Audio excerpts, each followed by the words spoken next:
Ang pagkamatay nga ni Kurama ang isa sa mga maiko-consider natin bilang pinakamalungkot na moment sa Boruto Naruto Next Generations. Dahil alam naman nating lahat na naging parte nga si Kurama ng lahat ng mga hirap at pagsubok na pinagdaanan ng ating bida na si Naruto Uzumaki. At ating matatandaan na originally nga ay itong si Kurama ay antagonist nga sa buhay ni Naruto. Pero later on ay unti-unti ngang nabago ni Naruto itong si Kurama at sa huli nga ay naging isa sa mga pinakamatalik na kaibigan itong si Naruto itong si Kurama. At dahil nga rin sa tulong ng kapangyarihan at chakra nitong si Kurama ay naging isa nga si Naruto sa mga pinakamalakas na nilalang sa buong Naruto universe. Nakasama nga natin si Kurama sa iba't ibang iconic at major battles sa buhay ni Naruto. Chunin Exams, Sasuke Retrieval Arc, Pain Arc, Fourth Great Ninja War, Kaguya Otsutsuki Arc, Naruto vs Sasuke sa Final Valley, Momoshiki Arc at Ishiki Arc na kung saan tuluyan ngang namatay si Kurama dahil sa Baryon Mode. So dahil nga sa pagkawala nitong si Kurama ay nawala nga rin yung abilidad nitong si Naruto na gamitin ng Kyuubi Chakra Mode at mga abilidad na nagagawa nga niya gamit ang chakra ni Kurama. Pero gaano nga ba kalaki yung inihina nitong si Naruto matapos mawala si Kurama? How much power did Naruto lose? At gaano nga ba kalakas si Naruto ngayong wala na sa kanya si Kurama?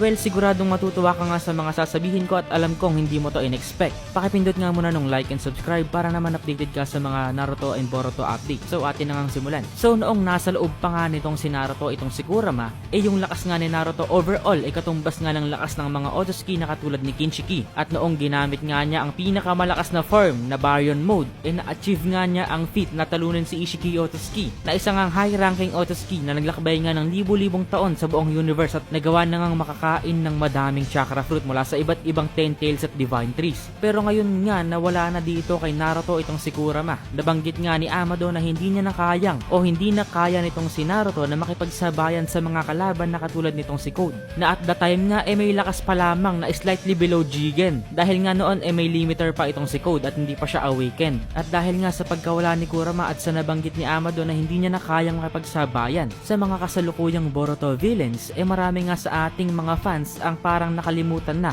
kung gaano nga ba talaga kalakas si Naruto kahit nga sa mga oras na hindi niya ginagamit ang chakra ni Kurama. Dahil nasanay nga tayo na laging nakikita si Naruto na ginagamit ang chakra ni Kurama sa labanan. Pero in fact nga kahit wala na nga ang tulong ng kapangyarihan ng Nine-Tailed Beast, ang lakas nga ni Naruto sa kasalukuyan sobrang lakas pa rin. To the point na itong Naruto nga na wala ng Kurama kaya pa rin talunin ang 4 Kages na sila Gaara, Kurosachi, Darui at Chojuro na mga Kage level nga. Kahit siguro magsabay-sabay pa sila kaya silang talunin nitong si Naruto kahit wala siyang Kurama. Ibig sabihin nasa high Kage level at below God level pa rin ang lakas nitong si Naruto. At kaya pa nga rin nitong si Naruto na makipaglaban ng toe-to-toe sa mga planetary level na kalaban katulad nga ni Kinshiki o Otsutsuki. Bakit ko naman nasabi yan? Well, una nga dahil may 6 Paths Chakra pa nga rin itong si Naruto. Oo guys, kahit nga hindi na ganun kalaki yung 6 Paths Chakra na nasa loob ni Naruto kumpara noong 4th Great Ninja War, nabanggit nga kasi sa Naruto novel na Shikamaru Hidden na mayroon pa ngang 6 Paths Chakra itong si Naruto dito sa Boruto era. At dahil dito nga nagagamit pa rin ni Naruto ang 6 Paths Sage Mode. Marami sa inyong naniniwala na hindi na nga nagagamit ni Naruto ang 6 Paths Sage Mode dahil nga hindi na natin nakikita yung Truth Seeking Orbs. Pero nagagamit pa nga rin ni Naruto ang 6 Paths Sage Mode guys, pero hindi nga niya kayang i-replenish yung Truth Seeking Orbs dahil tanging mga Otsutsuki lamang guys yung kayang mag-replenish ng mga ito. So dahil nga dito nagagamit pa rin ni Naruto ang 6 Paths Sage Mode